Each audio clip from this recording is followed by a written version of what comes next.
Near थोड़ी ना हिंदी के हिंदी आते हैं हिंदी आते हैं ये यहाँ लिखवाना है। हाँ यहाँ जय गुरुदेव जय गुरुदेव आप इनके चाहत हो। जय गुरुदेव। गुरु महाराज के पावन पुण्य चरणों में कोट कोट प्रणाम। उपस्थित सभी सत्संगी भाई बहन सभी को सादर जय गुरुदेव। जय गुरुदेव। स्वामी जी महाराज इस स्थान पर आए, हमें यही सुनने को मिला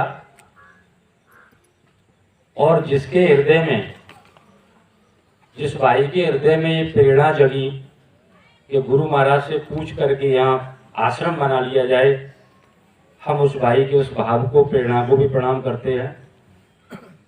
और जिन गुरु प्रेमियों ने, टाटधारी जी हमारे मास्टर साहब, और ये रिकॉर्डिंग कर रहे हैं अपने, इनका ये एहसान रहा हम पर कि हमें अंतर्राष्ट्रीय स्तर पर पहुंचा दिया। आज इनकी भाव भक्ति के कारण दोनों देशों की सीमाएं भी मिट गई। जब हम यहाँ पानी पी रहे थे तो अचानक ही अनायास निकला कि ये पानी तो हमारे जैसा है, अर्थात अपने भारत जैसा है। हम सभी भाइयों को यहाँ पर जो सेवा करते हैं उन सबको, नेपाल वासियों को, भारतवासियों की तरफ से प्रणाम करते हैं। जय गुरुदेव। अभी हमने वकील साहब के द्वारा जो सुना 2 नंबर हो सब देख और उनसे पहले हम जो भाइयों से सुनते आ रहे हैं उस सब में अगर हम गौर करें तो इन्होंने वो सब कुछ हमसे कह दिया है। इनकी कृपा दया से ऐसे भाई हमें उनको याद कराते हैं, याद दिलाते हैं, हमारे अंदर प्रेरणा भरते हैं कि हम उधर पढ़ें, उधर हम चलें। क्योंकि ये जो शरीर है हमारा, स्वामी जी महाराज एक सत्संग में सुना रहे कि इसके अंदर जीवात्मा बिठाई गई। अगर इसके अंदर ये आंख कान नाक मुंह बनाए होते तो ये इसे फोड़ देती, जीवात्मा इस मंदिर को फोड़ देती। क्योंकि इसका जो प्रकाश है, इसकी जो शक्ति है, वो इन्हीं के द्वारा बाहर निकल रही है जब ये इसमें रुक पा रही है। और ये जड़ है, हमने सबने सुना है। हमारे आंख कान नाक मुंह सब ये जड़ हैं, लेकिन हमारे ही चेतनता के, हमारे ही प्रकाश के कारण ये काम कर रहे हैं। और ये ऐसा काम कर रहे हैं जिसके बारे में कहा जाता है कि कान कहें कछु राग सुनो। कान हमारे अच्छा अच्छा सुनना, मधुर मधुर सुनना पसंद करते हैं। अपने बारे में अच्छी बड़ाई, भलाई, प्रशंसा ये सुनना अच्छा। कान कहें कछु राग सुनो और नेत्र कहें कछु देख न पायो। ये आंखें हमारी जन्म लिया है तब से देख रही हैं संसार को, और फिर भी कम दिखाई दे रहा है। डॉक्टर के पास चलते हैं, कितने नंबर पर आंख पहुंच गई? 1.5 नंबर पर। तो चश्मा ऐसा लगाइए कि मुझे फिर से दिखाई देने लगे। ये थक नहीं रही है। कितना देखा, 50 साल 60 साल 70 साल, लेकिन फिर भी देखना चाहती है। कान कहें कछु राग सुनो और नेत्र कहें कछु देख न पायो, जे नाक सुगंधी को भूली फिरे। इसी अच्छा सी खुशबू, कहीं बदबू आती तो झट से हाथ को आदेश होता है कि बंद करिए, ये मेरे लायक नहीं है। नाक सुगंधी को भूली फिरे, या त्वचा को कोमल सेज लगाओ। बढ़िया व्यवस्था नहीं है, सब डेली है, या गद्दा सही नहीं है, नींद नहीं आई है, इसे भी अच्छा चाहिए। और कितने बढ़िया बढ़िया पर सोए हम लोग, लेकिन ये थक नहीं रही। रसना रस व्यंजन प्रेम करे, और जबान हमारी नमक कम है साहब, थोड़ा और मीठा होता। कितना खाया, दांत नहीं है। सैनिक साहब यहाँ बैठे हुए हैं, अभी मुझसे वो एक ट्वेंट रूप में बात कह रहे थे कि वो ले लो, बढ़िया चीज है, चबा चबा कर खा लो। उनको पता है कि मेरे दांत नहीं है, कमजोर हैं, उनको मालूम हो गया है। कहने का मतलब ये है कि ये हमारे शरीर की जो इंद्रियां हैं ये नहीं थकती। शरीर थक जाता है, धड़ाम से एक दिन गिर जाता है, अड़ोस पड़ोस के लोग इकट्ठे होते हैं और राम नाम सत्य कहते हुए ले जाते। कोई नहीं कहता उस दिन कि तेरा कोठी बंगला सत्य है, तेरा सोना चांदी सत्य है, तेरा बैंक बैलेंस सत्य है, नाम सत्य है। और गुरु महाराज ने वो नाम हम सबको लुटाया और हम सबको यही बताया कि इधर से हटो, क्योंकि ये कभी नहीं थकेंगी। आंखों को जितना दिखाते जाओ देखती चली जाएंगी और कोशिश करेंगे कि मुझे जाने जाने कहां तक दिख लगे। अभी नेपाल में है, हो सकता है इसके पड़ोसी चीन तक देखने का प्रयास करें। आंखें हैं ये तो, लेकिन गुरु महाराज ने कहा कि यहाँ से हटिए, अपने अंदर चलना है, और उसके लिए ही इन्होंने मेहनत की है हमारे लिए, और उसी के लिए यहां तक आए वो। आज तो इतनी सुख सुविधा है, इनमें इन गाड़ियों में हम लोग घूम रहे हैं, ये इनकी देन है, इनकी कृपा है, दया है। उन भाइयों से पूछे जो पैरधारी बैठे हैं, साइकिल पर चलते थे और साइकिल पर बैठ करके जाते, टाट दिनों ज्यादा महीनों नहीं चलता था, दिनों में फट जाता था। इतनी सेवा इन्होंने की है। हमारे आपके लिए तो सड़क तैयार मिली है, हमको तो, हम जैसे सबको तो तैयार मिली है, हमको क्या मेहनत करनी पड़ी है। इन्होंने अथाह मेहनत की, यहाँ आए, यहाँ से लोगों को जगा करके पकड़ करके ले गए, हिंदुस्तान के लोगों को, और हम सबको मिलाया, और उसका ये छोटा सा रूप आज देखने को यहाँ मिल रहा है। इससे पहले हमने सागर का रूप भी देखा है मथुरा आश्रम पर। ये सब इनकी मेहनत का खेल है, इनकी दया दुआ है और कृपा है। आज हम लोग प्रचार के लिए निकलते हैं तो बढ़िया बढ़िया गाड़ियां हैं, गर्मी लग रही है जरा एसी ऑन कर दो, ये सब इनकी देन है। अगर हम इनके कहे अनुसार चल गए होते या अभी चल जाएं तो अभी ये क्या है न जाने और क्या कर सकते हैं, अंदर चले जाएं तो न जाने क्या दिला सकते हैं। इसीलिए गुरु महाराज ने कहा है कि समय रहते जागना है, इस शरीर का कोई भरोसा नहीं। ये आप जानने की कोशिश नहीं करें कि ये पड़ोसी कैसा है, संगत में ये लोग कैसे हैं, उस जिले के लोग कैसे हैं, इधर वाले उधर वाले, ये जानने की कोशिश नहीं करें, क्योंकि हम नहीं जान सकते। हमारे देश में गुरु महाराज ने तो कहा था कि जब सबसे पहले जो भाषा थी वो एक ही भाषा थी पूरी दुनिया की, संस्कृत। हिंदुस्तान में तो उसका आप सबको पता है कि संस्कृत के जो भी चीजें हैं हमारे हिंदुस्तान में मौजूद है, दुनिया में उनका अनुवाद होता है, लोग ले जाते हैं। तो एक बहुत बड़े विद्वान हुए हैं, जब उनका जन्म हुआ और जन्म के बाद में जैसे ही उनकी अंदर की प्रतिभा देखी तो पढ़ाई में अच्छे थे, उनको शास्त्रार्थ करना सिखाया जा रहा था। शास्त्रार्थ के समय जो भी सामने आया उसको उन्होंने हरा दिया। गांव वाले कहने लगे अरे बच्चा बड़ा होशियार है, उसके पिताजी कहने लगे अरे अभी कोई होशियार नहीं है, अभी कुछ नहीं जानता है। बच्चे के अंदर दोनों बातें गई, लोग कह रहे हैं कि बच्चा होशियार है, अच्छा है, लेकिन पिताजी कह रहे हैं कि अभी ये कुछ नहीं जानता है। तो उसने अपने पिता की बात को वरीयता दी, अहमियत दी, सिरे पर रखा और पढ़ाई में और अधिक समय देने लगा।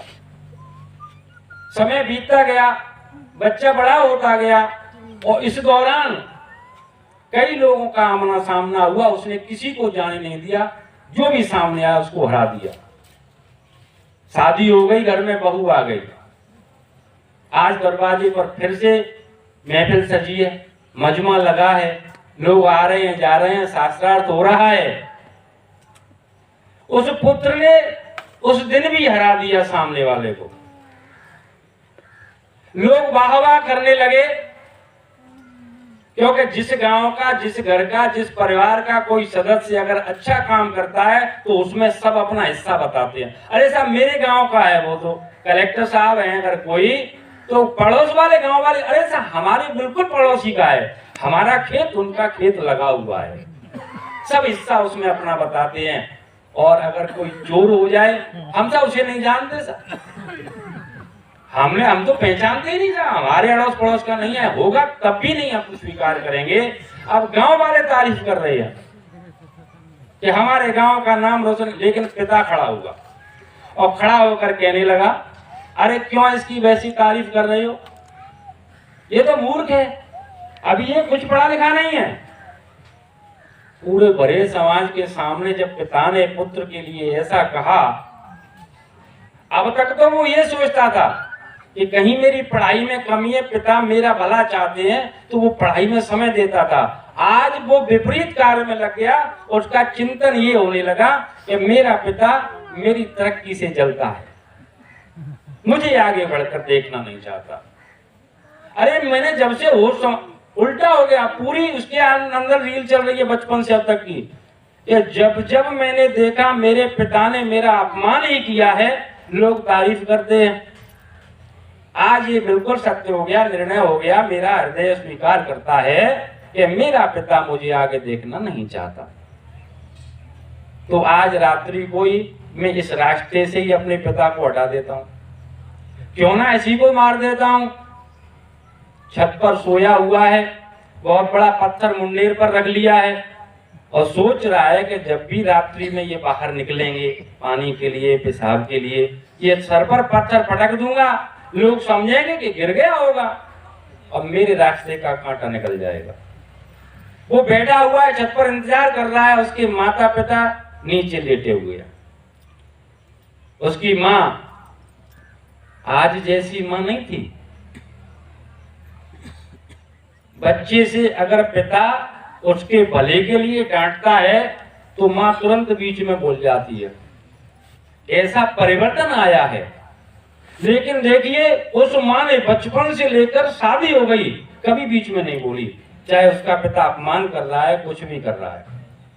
आज उसने निवेदन किया कि देखिए मैं आप बाप बेटे के बीच में कभी नहीं आई, लेकिन आज मेरी आपसे प्रार्थना है कि बेटे की शादी हो गई है, पर घर में बहू आ गई है और बड़े समाज में आप उसको मूर्ख कहेंगे तो बहू क्या सोचेगी, मेरे तो बेटे का घर खराब हो जाएगा। मैं आपसे निवेदन कर रही हूं कि अब आप ऐसा नहीं करें। बरसों पुराना हृदय में दबा हुआ, जो अपने हृदय को कठोर बना करके समय व्यतीत कर रहा था वो पिता आज अपने दिल की बात कहता है कि इसका मतलब तुम यही समझती हो कि हम तो बेटे से प्यार ही नहीं करते, तुम ही करती हो। कैसा प्रेम करते हैं आप? हमने तो जब भी देखा है आपको उसका अपमान करते हुए देखा है। अरे तू नहीं जानती, मैं अपने दिल पर पत्थर रखकर अपने कलेजे को मजबूत करके अपने बेटे पर आरोप लगाता हूं, उसका अपमान करता हूं, क्योंकि मैं चाहता हूं कि मेरा बेटा दुनिया का सबसे बड़ा विद्वान बन जाए। लोग आज उसके सामने खड़े हो जाते हैं शास्त्रार्थ के लिए, लेकिन मैं चाहता हूं कि उसका नाम सुन के ही लोग हार स्वीकार कर लें। मैं उस मुकाम पर अपने बेटे को देखना चाहता हूं, इसीलिए मैं उसका अपमान करता हूं। मुझे भी दर्द होता है, मुझे भी तकलीफ होती है, लेकिन मेरे बेटे ने आज तक मुझको निराश नहीं किया, मेरे बारे में कभी बुरा नहीं सोचा, गलत नहीं सोचा। मैंने कितना भी अपमान किया, धन्य है मेरा बेटा। मैं अपने ऐसे पुत्र को पाकर आज अपने आप को धन्य महसूस कर रहा हूं। वो पुत्र छत की मुंडेर पर बैठा सुन रहा है, वो एकदम से रोने लगा। मेरे पिताजी ठीक कहते हैं, उन्होंने जब जब कहा मेरे बारे में कि ये मूर्ख है, आज मुझे मालूम हुआ कि मैं सचमुच मूर्ख हूं। मैं अपने पिता के एक छोटे से भाव को नहीं जान पाया कि मेरा पिता मेरे बारे में क्या सोच रहा है, और मैं आज अपने ही पिता को मारने के लिए चल दिया। जब मैं अपने पिता के एक मन के भाव को नहीं जान पाया, जिसने मुझे इतना बड़ा पाल पोस कर किया, तो मैं दूसरों के भाव को क्या जानूंगा? मैं दूसरों के हृदय की बात क्या जानूंगा कि वो क्या सोचते हैं? मेरा पड़ोसी क्या सोचता है? मेरा सत्संगी भाई है जो कहीं जा रहा है, वो क्या सोचता है? किन परिस्थितियों में कहां गया वो, किधर चला गया वो, क्यों चला गया वो, हम कैसे जान सकते हैं? और गुरु महाराज ने तो यह भी कहा था कि जब तक आप अपने आप को नहीं जानोगे तब तक आप किसी को नहीं जान पाओगे। कबीर साहब ने इसके बारे में कहा है कि निज रूप को निहार लो, बस हो गया भजन। आदत बुरी सुधार लो, बस हो। अपने आप को देख लिया तो प्रभु को देखा जा सकता है, पड़ोसी के मन के भाव को जाना जा सकता है, अपने भाई के मन को भाव को जाना जा सकता है। 2012 की जो घटना आश्रम पर हुई है वो कोई मामूली नहीं है। उसी का ये परिणाम है कि हम इधर उधर हैं, लेकिन हम क्यों हुआ ऐसा,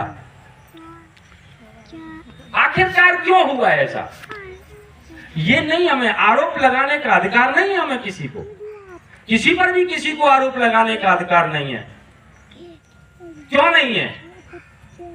मंच पर गुरु महाराज बैठते हैं, सत्संग सुनाते हैं और कहते हैं कि कलयुग देखना हो तो आश्रम में आ जाओ। हम आराम से बैठे हैं मैदान में, गुरु महाराज की मौज है। गुरु महाराज मंच से बैठ करके कहते हैं कि मेरे आसपास रहने वालों को देवता मन समझो। हम समझ रहे हैं? हमारे जिले के एक जिम्मेदार व्यक्ति ने किसी को 25,000 रुपए दिए थे कि हम आश्रम पर एक प्लाट लेंगे और वहां पर अपने भंडारे का सामग्री रखा करेंगे आने आने। गुरु महाराज ने उसी दिन मन से कहा कि आप पैसे दे देते हो और फिर आकर मुझसे कहते हो यहां कोई दूध का धुला नहीं है, आप भी नहीं हो। हम सुनते रहे। गुरु महाराज कह रहे कि देखो वो पट्टियां लगी हुई हैं, उनमें जहर की पुड़ियां हैं, देख लो, ये आपका ही दिया हुआ है। तो आप लोग और हम लोग जहर देने गए गुरु महाराज को? हमने तो नहीं दिया। हम बैठे गुरु महाराज की मौज सुने, लेकिन 2012 के बाद में आरोप उसने ये कर दिया, इसने ये कर दिया। हम लोग अपने अंदर टटोल करके देखें कि हमने गुरु महाराज के आदेशों का अब तक कितना पालन किया। किसी पर भी उंगली उठाने से पहले अपने गिरेबान में अगर हम झांकेंगे तो कहीं न कहीं हम भी दोषी हैं। अगर हम ऐसे न होते तो आज हमारे गुरु महाराज हमारी आंखों के सामने ओझल न हुए होते। कार्यक्रम का समय आता है, मथुरा जाते हैं, चारों तरफ आंखें निहारती हैं। मेरे गुरु महाराज इधर से आते थे, इधर से गाड़ी जाती थी, यहाँ पंक्ति लगाकर हम लोग बैठते, वो आशीर्वाद देते थे। वो दिन कहाँ चले गए? ये सब हम लोगों की गलती है। इसलिए किसी पर आरोप लगाने से अपनी गलती नहीं धुल सकती। हमें अपनी गलती को धोने के लिए, उसको सुधारने के लिए स्वयं ही कुछ करना होगा। जैसा वकील साहब ने सबको सुना रहे थे, हमको खुद को करना होगा। और उसके लिए गुरु महाराज ने बताया है प्रेम। लेकिन हमें तो ऐसा लगता है कि उस प्रेम में भी हमारे में कहीं ना कहीं खोट है, कोई ना कोई बात है। अगर प्रेम होता तो भरत जी जैसे गए थे राम जी को वापस लेने के लिए, लेकिन राम जी तो नहीं आए। वक्त बता गए कि मैं इतने दिन के बाद आऊंगा, लेकिन उन्होंने राज्य स्वीकार कर लिया था कि भैया जो तू मुझे देने आया है मैं उसे स्वीकार करता हूं, लेकिन पिता का वचन भी भंग ना हो। इसीलिए मैं 14 वर्ष के लिए जंगल जा रहा हूं, तब तक तुम इसकी देख रेख करना। अगर हमारा ऐसा प्रेम हो तो ये जहां भी हैं, जैसे भी हैं, हमें दिखा दें, बता सकते हैं, लेकिन कहीं न कहीं उसमें भी हमारे में कमी है, तभी तो ये परिणाम है, ये दिन आज हमको देखने के लिए मिल रहे हैं।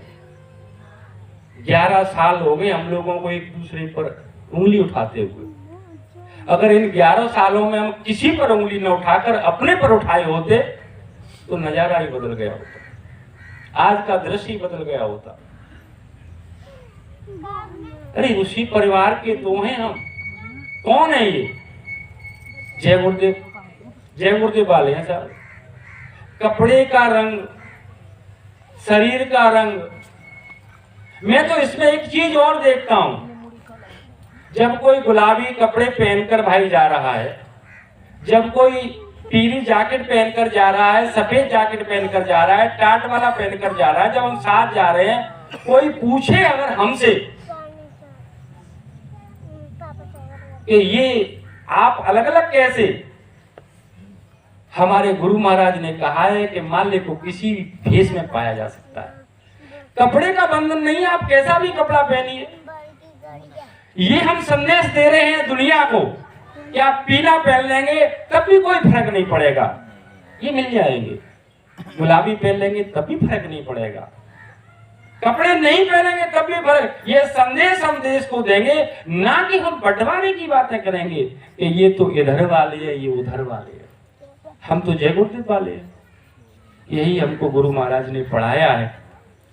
अगर हम इस प्रकार से चिंतन करने में लग जाएं, विचार करने में लग जाएं और सभी अपनी अपनी गलतियां स्वीकार करके इनके सामने कहें, अभी गलतियां स्वीकार नहीं है, मैं हाथ जोड़ करके प्रार्थना करूंगा, मेरी बात को अन्यथा नहीं लें। हम सालों के प्रोग्राम बना रहे हैं आगे के, 1 साल बाद में हमारे यहाँ कार्यक्रम है, हम सबको आना है। अरे हमें 1 साल के लिए क्यों बना रहे हैं? हमें नहीं चाहिए वो साल, हमें तो वो वक्त चाहिए जब ये आ जाए। क्यों ना एक जगह बैठ करके रो लिया जाए, जैसा वकील साहब ने कहा, अकेले में रोया भी नहीं जा सकता, क्योंकि हमारे अंदर का जो प्रेम था, जो भाव था, वो सूख गया है। इसके लिए जब सामूहिक रूप से एकत्रित होंगे, कहीं मिलेंगे किसी भाई से, तो कोई न कोई मेरा भाई ऐसा, कोई न कोई बहन ऐसी होगी जो इनकी मुझसे ज्यादा लाडली होगी, जिस पर इनकी दया ज्यादा हो रही होगी, उसका दर्शन होगा, उसके साथ बैठने का मौका मिलेगा, तो मुझ पर भी दया हो जाएगी। सामूहिक ध्यान भजन पर बैठते हम तो दया हो ही जाती है। तो हम ज्यादा लंबी बात ना करें। जैसा वकील साहब ने कहा कि देश और दुनिया का माहौल खराब है। कल रविवार है और आप लोगों को घर से नहीं निकलना है, ऐसा एक दिन सुनने को मिला हमको। घर में बंद कर दिया और अगले दिन घोषणा कर दी कि आप इतने दिन तक घर से 3 सप्ताह तक नहीं निकलेंगे। बहाने से घर में प्रवेश करा दिया और फिर घर के अंदर बंद करा दिया, लॉकडाउन लगा दिया। रिश्तेदारी में नहीं जा सकते, किसी से मिल नहीं सकते, रिश्तेदार हमारे यहाँ नहीं आ सकते। अच्छा हो जाए हमारे घर में या बुरा हो जाए, झटके से ऐसा हो गया। तो गुरु महाराज ने कहा कि चारों तरफ खतरनाक माहौल है, बारूद के ढेर पर दुनिया बैठी है, कहाँ चिंगारी लग जाएगी तो धुनु करके जल जाएंगे। आगे का क्या पता है क्या होगा।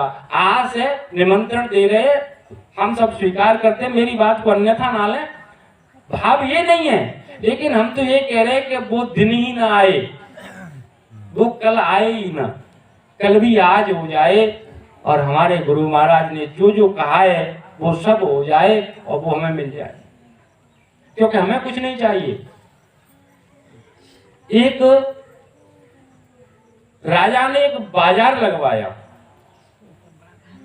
कि मैं अपनी प्रजा को कुछ देना चाहता हूं। उसमें सब प्रकार की सामग्री रखवाई गई निःशुल्क, कोई मूल्य नहीं देना, कोई पैसा नहीं देना, लेकिन शर्त यह थी कि एक ही सामग्री आपको लेनी है, आप जो चाहें सो ले लें। जब सब जगह ढिंढोरा पिट गया, गांव के शहर के लोग आकर गए दरवाजे पर पहरेदार, उधर दरवाजे पर पहरेदार, बाजार में लोगों को जा रही है, उधर से वापस आया, चेक किया, एक सामग्री कोई सी ले जाओ, चले जाओ। एक बुढ़िया गई, मैं भी कुछ ले आऊं, बाजार में चली गई, सामग्री देखती जा रही है, एक से एक बढ़िया रखी है, ये खाने की चीजें हैं, ये मेरे घर की चलाने की चीजें हैं, ये सब पहनने की चीजें हैं, सब कुछ बाजार में देखा लेकिन लिया कुछ नहीं। पूरा बाजार घूम करके जब फिर पुनः गेट पर लौट कर आई तो दरबारी ने, पहरेदार ने कहा कि बुढ़िया दादी तुमने कुछ लिया नहीं, बहुत अच्छी चीजें। हाँ कि बेटा मैंने देखा बहुत बढ़िया बढ़िया चीजें रखी है, लेकिन मुझे तू ये बता कि ये बाजार किसने लगवाया है? अरे तुम्हें नहीं पता? राजा ने लगवाया है। तो कि मुझे राजा के पास ले चल। अरे कि तू सामग्री ले, फिर किसी दिन मिल लेना, ऐसा मौका है, पता नहीं राजा की मौज है, कल बाजार बंद करा दे। कि मुझे तू आज राजा के पास ले चल, जो होगा देखा जाएगा, बाजार बंद होगा तो हो जाएगा। वो पहरेदार उस बुढ़िया दादी को राजा के पास लेकर के पहुंचा। राजा सामने खड़ा है, बुढ़िया ने देखकर बोला, रे दादी तुम यहाँ कैसे? बाजार लगा हुआ है, किसी भी प्रकार की कमी नहीं है, आपको जो चाहिए बुढ़ापे के लिए, सेवा के लिए चाहिए तो कोई बच्चा ले जाओ, वहां से सेवा करेगा आपकी निःशुल्क। कि मुझे पहले ये बताओ ये बाजार किसने लगवाया? कि मैंने लगवाया। पक्की कह रहा है तू? कि हाँ दादी मैं सच कह रहा हूँ, राजा हूं मैं। 3 बार पूछा, राजा ने तीनों बार हाँ किया कि मैंने लगवाया है। तो कि मैं जो चाहूंगी एक चीज मिलेगी कि हाँ, तो कि मुझे तो तू चाहिए, जब मुझे तू मिल जाएगा तो ऐसे बाजार रोज लगाऊंगी मैं। एक चीज लेकर के मैं संतुष्ट नहीं होने वाली, इसीलिए हमें यहाँ किसी चीज से संतुष्ट नहीं होना है, क्योंकि ये मिल जाएंगे तो हम कहीं कुछ भी कर सकते हैं, कुछ भी प्राप्त कर सकते हैं। फिर रहने के, प्राप्त करने के लिए रह ही क्या जाएगा? ये मिल गए तो सब कुछ मिल जाएगा। इसीलिए गुरु महाराज से प्रार्थना करते हुए हम सब भाई बहन जैसे यहाँ से अपने अपने घर के लिए जाएं। आज हम विदेश की धरती पर बैठे हैं, यहाँ से जाएं, हो सकता है कि अपने देश में रह करके, क्योंकि अपने जहां हम रोज रोज रहते हैं वहां पर थोड़ा सा भाव कम हो जाता है, ये तो रोज का है या ये मेरा घर रोज का है, चलो ये मान लेते हैं थोड़ी देर के लिए। लेकिन यहाँ आए, अब यहाँ से प्रेम का ऐसा भंडार, ऐसी झोली भर करके ले चले कि अपने देश के सत्संगियों में फैला दे, ये सब प्रेम से मिल जाए, एक दूसरे के साथ भाव से पेश आए और ऐसे मिले जैसे सपरू जी और औलिया जी मिले थे। आपने सबने सुना है, कोई कैसे सुनाता है, कोई कैसे सुनाता है, ये मायने नहीं रखता। मायने रखता है कि उसको मैं कहां तक स्वीकार करता हूं, मेरा हृदय कहां तक स्वीकार करता है। औलिया साहब का एक शिष्य कहीं से व्यापार करके आ रहा था। इधर औलिया साहब के पास एक व्यक्ति पहुंचता है और जाकर कहता है, गुरुदेव मेरी बेटी की शादी है, कुछ मदद हो जाए। अच्छा तुम्हारी बेटी की शादी है, ठीक है सेवा करो। उसको सेवा में लगा दिया। 1 दिन बीता, 2 दिन बीते, 4 दिन बीते, वो व्यक्ति पुनः फिर आया कि गुरुजी हाँ, अरे तुम सेवा करो कि मेरी बेटी की शादी। हाँ कि मैंने सुन लिया तुम्हारी बेटी की शादी है, सेवा करो। अब थोड़ा समय बचा शादी के लिए, पुनः फिर गया, गुरुजी ने फिर लगा दिया। अब आकर के बोला, गुरुदेव मेरी बेटी की कल शादी है। अच्छा तुम्हारी बेटी की शादी कल, तुम यहाँ पड़े हो, बताओ क्या कर रहे हो, कैसे बताओ, जाओ घर व्यवस्था करो। गुरुदेव मैं तो आपके पास मदद के लिए आया था। अच्छा मेरे पास मदद के लिए आया था, वहीं जूतियां रखी थी फटी, दोनों जूतियां उठाकर ले और जा जल्दी और घर व्यवस्था कर, बोला कल की शादी है, बारात आने वाली है, तुम यहाँ पर हो। अब वो सोच रहे हैं कि ये क्या हो गया, अगर ये मुझसे पहले ही कह देते तो मैं कम से कम अपनी व्यवस्था तो कर लेता। अब तो मेरे पास कोई समय भी नहीं बचा और ये जूतियां पकड़ा दी, बताओ इनका मैं क्या करूंगा। लेकिन वहां से लेकर के भारी कदमों से बाहर निकल रहा है और ये कह रहा है कि वैसे तो ये कहते थे कि मैं हर संभव तुम्हारी मदद करूंगा, गुरुजी जब भी सत्संग सुनाते रहे, आप चिंता मत करो, जहां भी आपको मेरी आवश्यकता होगी मुझे पुकारोगे, मैं खड़ा मिलूंगा। और आज मैंने प्रार्थना की अपनी बेटी की शादी के लिए, तो फटी जूतियां पकड़ा दी। भारी कदमों से घर की तरफ जा रहा है, झल्ला रहा है, मन में जल भुन रहा है। उधर से सपरू साहब चले आ रहे हैं व्यापार करके कि घर तब जाएंगे जब गुरुजी के दर्शन कर जाए। आए उधर से तो उनको खुशबू आने लगी दूर से ही। वो कह रहे कि ऐसी अच्छी खुशबू मीनी मीनी में कहां से आ रही है, यहाँ कुछ दिखाई नहीं दे रहा। सामने देखा कि एक आदमी चला रहा है, बड़ा दुखी सा लगता है। उन्होंने अपना आगे बढ़ना शुरू किया, आमना सामना हुआ तो खुशबू और तेज आने लगी। उन्होंने कहा कि भैया तुम्हारे पास कोई ऐसी वस्तु है जिसमें से खुशबू आ रही है? तो वो तो जला बना पहले से ही था। जल्ला करके लगा क्या है मेरे पास? ये गुरुजी ने जूतियां पकड़ा ली, गया था मदद के लिए। अरे ये गुरुजी की जूतियां हैं, तो भैया तुझे क्या चाहिए? फेंकोगे इनको? आगे ले लो। क्या दोगे? अरे कि जो चाहो सो दे दो। मन में सोच रहा है कि कुछ मिल जाए। कि देखो भाई जो भी आज मेरे पास यहाँ है वो सब ले जा। तो कमा करके जो लाए थे उसको दे दिया। वो सोचने लगा अब गुरु को प्रणाम करता है। स्वामी जी महाराज ने कहा कि एक बार दया हो जाती है और उसे फेंकते हो और महसूस करने के बाद फिर कहते हो कि दया कर दीजिए। अब वो सोच रहा है मेरे गुरु जी ने दया कर दी। वो उधर चला गया और वो जूतियों को लेकर के साफ करते हुए सपरू जी और आश्रम में प्रवेश करते हैं। वो तो वहां खड़े ही थे औलिया साहब। देख करके एकदम से कहने लगे अरे सपरू आ गए तुम? गई हाँ बोले ये तेरे हाथ में क्या है? कि महाराज ये जूतियां हैं आपकी। अरे कि मैंने ये तो उस व्यक्ति को दी थी कि मैंने उससे खरीद ली। एकदम जल्ला कर कहने लगा अच्छा तूने गुरु की जूतियों का मोल लगा दिया, निकल जा आश्रम से। एकदम से सपरू साहब का दिल बैठ गया कि मैं तो चला था अपने गुरु को प्रसन्न करने के लिए, मुझसे तो उल्टा पुल्टा हो गया। गुरुजी नाराज हो गए। अरे रूठे तो ठोर है, गुरु रूठे ना ठोर। मैंने ऐसी कहां भूल कर दी? लेकिन गुरु आदेश है वो आश्रम से बाहर निकल रहे हैं, रो रहे हैं कि मैंने कहां भूल की है। बगैर भूल के ये नहीं हो सकता। मैंने जरूर कहीं ना कहीं भूल हुई है, चूक मैंने की है, तभी तो मेरे गुरुजी ने मुझे निकाल दिया। आगे चलता जा रहा है, अचानक से विचार आया कि सपरू तूने झूठ बोला। तूने ये कहा कि मैंने सब कुछ दे दिया जूतियों के बदले में, तेरे महलों में तो बहुत माल पड़ा हुआ है। एक व्यापार की कीमत दी और उस आदमी से तूने ये कहा था कि आज मेरे पास जो कुछ है सब ले जा। सब कहाँ दिया? गुरुजी जानते हैं इसी की मुझे सजा है, तो मैं अब घर नहीं जाऊंगा। मैं उस माल को, उस घर रखे हुए धन को भोगने के लिए अब घर नहीं जाऊंगा, यही पड़ा रहूंगा। आश्रम के बाहर पड़े रहते हैं लोग, आते हैं जाते हैं और मुझ जैसे क्या कहते हैं बनाता चलाता गुरु की जूतियां खरीदने के लिए। उसके दिल के भाव को नहीं जान पाते, उसे और पढ़ाते हैं और चिढ़ाते हैं। वो रोता रहता है, आते जाने वालों को देखता रहता है, कभी खाया कभी नहीं खाया। काफी समय बीत गया। एक दिन औलिया साहब ने पूछा कि भाई सपरू का कभी नाम नहीं लिया। एक दिन पूछा कि महाराज आपने आश्रम से निकाल दिया, पड़ा रहता है वहां, क्या करता है? कि आपकी जूतियों को आपने तो निकाल दिया कि आपको नहीं पता है। जो मेरी जूतियों से इतना प्रेम कर सकता है मुझसे कितना करता होगा तुम नहीं जानते हो। बुला करके लाओ उसे। लोग गए और वो इसी प्रयास में कि जब तक मेरे गुरु प्रसन्न नहीं हो जाते मैं जाने वाला नहीं हूं।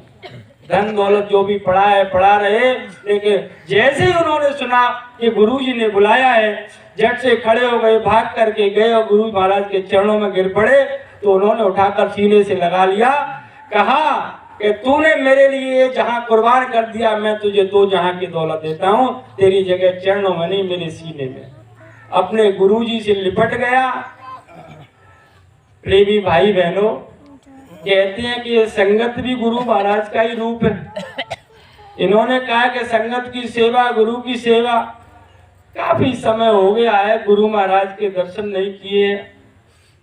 अंदर तो जा नहीं पाए, बाहर वो मिलते नहीं है, संगत मिल जाती है, संगत के ही दर्शन हो जाते हैं। तो क्यों ना आज भैया से ही गले मिल लें हम। जब ये संगत बैठी, हम सब एक दूसरे से गले मिलकर के ये विचार करें, सोचे कि गुरु महाराज ने कहा है कि जब से नाम दान दिया है मैं सबके अंग संग रहता हूँ, मेरे हर भाई के अंदर गुरु महाराज है, तो आज गुरु महाराज से भेंट हो जाएगी इस नेपाल की धरती पर। तो खड़े होकर के सब एक दूसरे से मिले। मैं भी चाहता हूँ कि कुछ भाई मुझे भी गले लगाएं। जय गुरुदेव। क्योंकि इनके अलावा हमारे पास और कोई चारा नहीं है। जय गुरुदेव। सभी भाई बहन मिलकर के एक दूसरे से या नेपाल की धरती पर मिले और इस प्रेम को ऐसा बढ़ाएं। बहनों से बहनों से